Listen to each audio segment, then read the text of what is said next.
Good evening, my lovelies, and welcome. I'm Lady Creepypasta. We have another story by one of my favorite authors, Jennifer Shell, who is just as deliciously twisted as she is talented. If you're keen on hearing and reading more of her work, check out her website and the playlist of her stories that I have created. Direct links are in the video description below. For now, though, let's delve into her waking nightmares. So come, lean in closer, and we'll begin.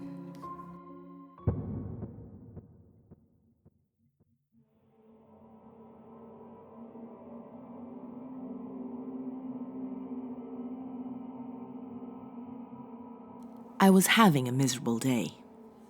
Well, okay, I was allowing myself to have a miserable day.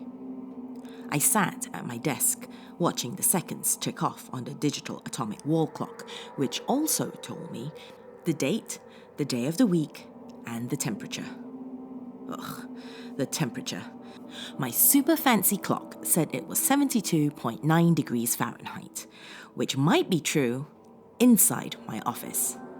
Outside, it was some ungodly negative number which I did not wish to think about. The awful cold and pervasive gloom which lay over everything had seeped into my bones, making them creak and ache in ways they did not when the weather was warmer. We'd had days and days of this inescapable crap, and it was definitely affecting my mood. My doctor tossed out words like seasonal affective disorder and daylight lamp and antidepressants, but I didn't think any of these was going to make it all better. A trip to the beach, maybe, but not those other things. And besides, right now, aside from my job and my small apartment, feeling miserable was about all I had. So I'd keep it, thank you very much. On a typical day, I was just fine with getting up and going to work. Even though I might prefer to stay in my warm and cozy bed, I had responsibilities. Being an adult is not all it's cracked up to be. Today, however, something just felt off. Maybe it was the weather. Maybe it was my mood or lack of sleep. Perhaps lack of caffeine? Or maybe I was just PMSing. It would be like me to turn into a caffeine-deprived zombie bitch, but I sat dutifully at my desk, systematically checking things off my ever-expanding and never-ending to-do list. After a few hours of forcing myself to stay focused, I realized the phone had not rung once in all that time. Nor had I seen or heard anyone inside the hallway. The office in which I worked was typically a thriving, bustling hive of activity, but right now, there was an eerie stillness. Did I miss the memo for some kind of company-wide mandatory meeting? I checked my email, going back several days, checked my calendar just to be sure. Nothing. The quiet was unnerving. I decided I needed to stretch my legs anyway, and so got up from my desk to investigate. I did a lap around the entire second floor on which I worked and saw not one person. I heard not a single hum from any machine or a shrill ring from any phone. None of the usual sounds of office equipment in use. No rustling of clothing as workers moved about, no shuffling of papers or sounds of quick fingers across a keyboard. Even the heating system seemed to have gone silent. Its constant pinging, something I'd always considered white noise, was simply not there. Having found nothing and no one on the second floor, I did a quick sweep of the first and third floors, both with the same result. If I wasn't unnerved before, I definitely was now. Standing in front of the large floor-to-ceiling windows, I stared out at the barren winter landscaping and across the street to the building on the other side, hoping to see signs of life. I saw nothing at all. Yes, there were trees and snow with bare patches of crunchy dead grass poking through in sections, and the low stone walls which had been erected in a vaguely decorative way. But I saw no birds in flight, who, even on a frigid day like today, would have, even should have, been out and about. I saw no skittering squirrels, no vehicles, no bundled up souls out braving the day. I felt like the last person on Earth, and it was terrifying. At first, I'd undertaken my explorations in a somewhat analytical way, certain there would be a logical explanation for the solitary silence, stillness. Now, I began to panic. I could feel the anxiety rising up in me, indefensible, like a locomotive at top speed, and I was about to be derailed. My breaths came in fast, shallow, hitching gasps, and I knew I was on the verge of a complete meltdown. I felt exposed and vulnerable. I had to get a handle on this, get a handle on it right now, damn it. This was not the time for me to lose my shit. After spending about 20 minutes tucked away in the women's restroom, I emerged, slightly worse for the wear, but resolved to figure out this mystery. Returning to my desk, I picked up my phone and started dialing numbers at random. Other co-workers, mom and dad, friends, but no calls went through. There seemed to be a dial tone, which should mean the lines were good, but my calls were going unanswered. I could not unearth a friendly hello at the other end of the line, no matter how much I tried. My cell phone didn't work at all, so now I knew at least one thing. Phones were not going to help. I decided I should search the building more thoroughly. After all, I'd only done a quick and cursory inspection before. There were many rooms I'd not checked yet, including the basement. Luckily, I was one of the few folks entrusted with a building master key, so any door which was locked could be opened. On the second floor, closets, large storage spaces, refrigerated storage for temperature-sensitive items, janitorial rooms, locker rooms, all proved completely and totally empty of life. I did the same, though knowing it was fruitless, on the first and third floors.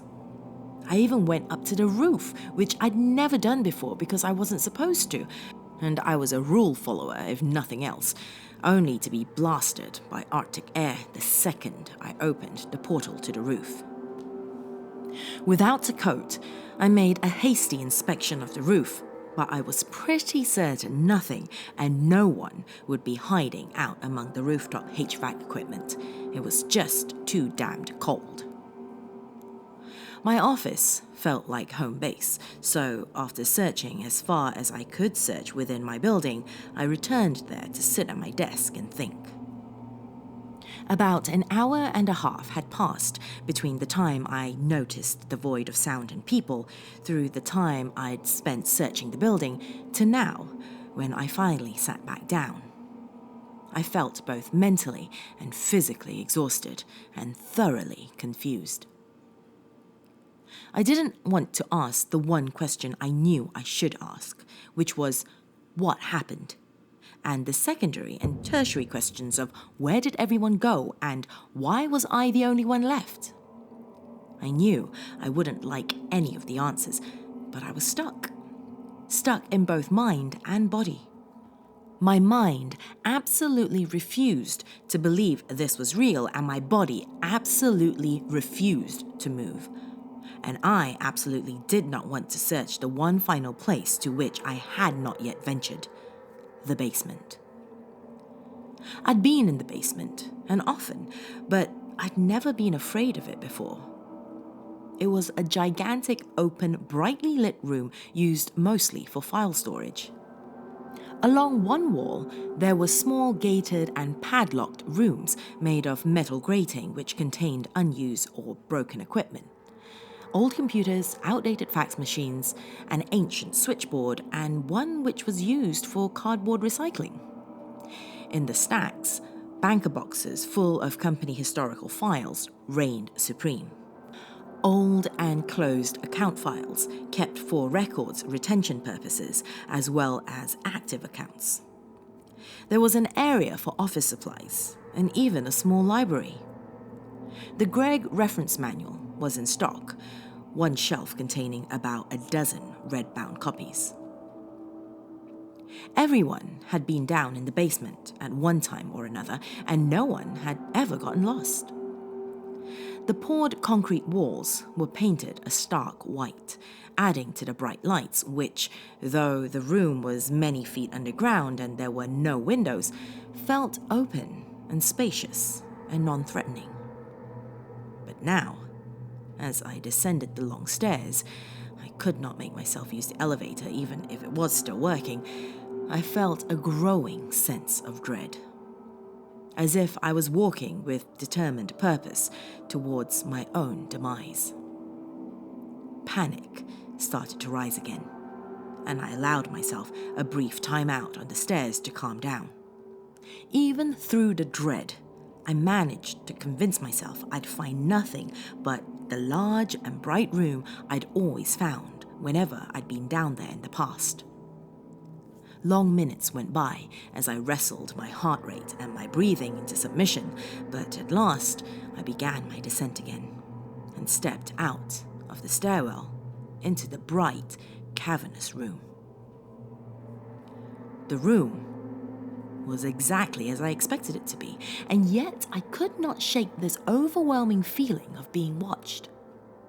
I saw nothing out of place, and nothing which should give rise to the burning sensation of eyes on me. The hairs on the back of my neck prickled, and I had some serious goosebumps. The painted concrete walls were still white.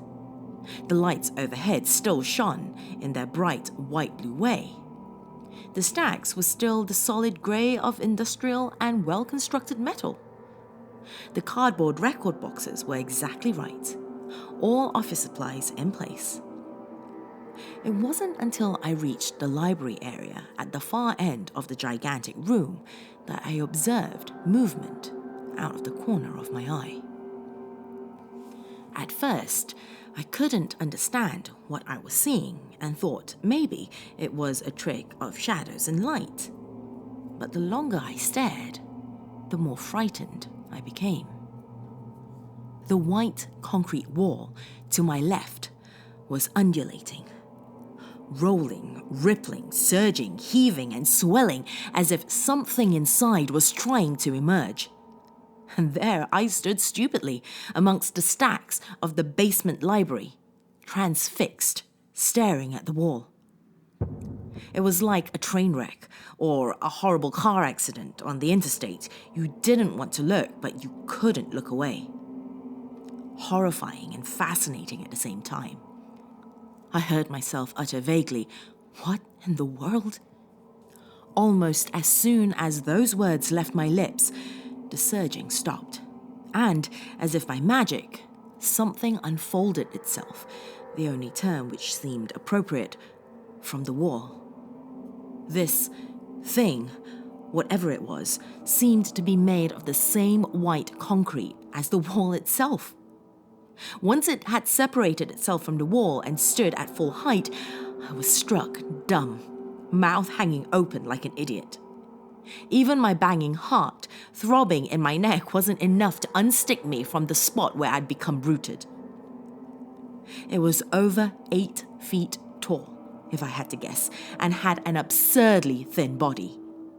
Elongated, narrow fingers, 3 fingers and a thumb on each hand with wickedly sharp nails. Feet so enormous they wouldn't have looked out of place in large red clown shoes. This otherwise featureless thing suddenly turned its head in my direction and made a motion as if it was smelling me. That was it. I ran. Whatever had happened to everyone in the office was no longer my concern. My new concern was simply getting out of the basement and, hopefully, out of the building alive. As one runs in dreams and gets exactly nowhere, I ran as hard and as fast as I could, but the enormous room stretched until I felt I would never reach the exit stairs. Risking a glance behind me, I saw the creature walking casually, as if it knew no matter how fast or far I ran, it would catch me. The creature took one long walking stride to every 3 of my frantic running strides. It would catch me if it decided to try harder. Finally, after an eternity, I reached the stairs, tripping hard on the first riser and barking my shins as I fell in an ungraceful tangle. I scrambled up as quickly as I could, and just as my right foot took purchase on the next riser, I was seized from behind. I screamed, knowing it would not matter. No one would hear. I was dragged, unwillingly, clutched in vicious fingers, claws digging into my shoulder, back the way we'd come, towards the rear of the cavernous room. I awoke with a gasp, a half scream nearly escaping my lips, my arms cradling my head. I'd fallen asleep at my desk. In all the time I'd been an adult, especially a responsible job-holding adult, I'd never, ever fallen asleep at my desk. I was simultaneously grateful the concrete creature and the eerie stillness had only been the stuff of nightmares, and mortified at my lack of professionalism. I thrust my chair back in irritation as I stood to... What? What was I going to do? Ah, yes, I needed to wander the office hallways just to be sure I wasn't still dreaming. Put myself at ease. Also, I could use some tea. Coffee was my usual beverage of choice, but I needed calm, not caffeine. I headed towards the break room, still fostering a vague dread and definite self-reproach. The electric kettle was midway to the boiling point, and I stood, leaning against the counter in the break room, reliving that awful dream in vivid detail and trying mightily to dislodge it. I needed to return to reality. Bits of the dream kept flashing in front of my eyes, and I would swipe with irritation at the air in front of me or rub at my eyes in an attempt to close the door on it and lock it away forever. But it wasn't working. The green wall of the break room kept moving. I knew it had to be a hallucination, a leftover from the terrible dream, but no matter how much I rubbed my eyes, it did not stop. The wall bubbled and swayed, bulged and surged in a grotesque imitation of the concrete wall in the basement. And though I knew I was awake, every bone in my body, every muscle, every pore, every hair on my head screamed at me, "Escape! Escape!" But between me and the door, which would take me out of the break room, there was now something unfolding itself from the wall. And though I screamed at the top of my lungs, I knew help would not come.